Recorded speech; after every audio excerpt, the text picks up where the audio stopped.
Il voulait créer une simple montre. Il a inventé le luxe extrême. Tu crois que Richard Mille, c'est juste une montre hors de prix pour rappeurs? En vrai, c'est l'histoire d'un mec qui a fait exploser toutes les règles de l'horlogerie suisse et qui a transformé le choc des matériaux en objet de luxe ultime. Tout commence en 1999, en Suisse. Richard Mille, un ancien cadre de l'industrie horlogère, en a marre des montres classiques. Il veut tout changer.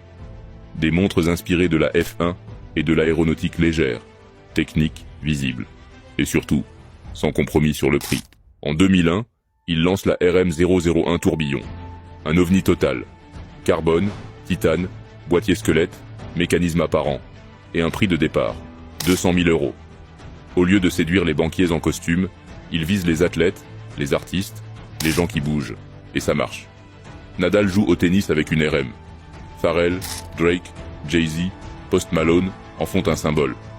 Cristiano Ronaldo en porte une dans son jet, l'ultra-luxe devient portable. Et surtout, chaque Richard Mille est une machine de guerre. Boîtier en matériaux high-tech, carbone TPT, quartz TPT, résistance extrême, complications horlogères futuristes, design ultra identifiable. Mais ce qui fait parler, c'est le prix. Une RM classique, 150 000 € au mini.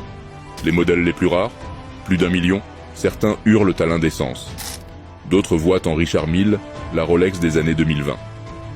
Quoi qu'il arrive, il a réussi.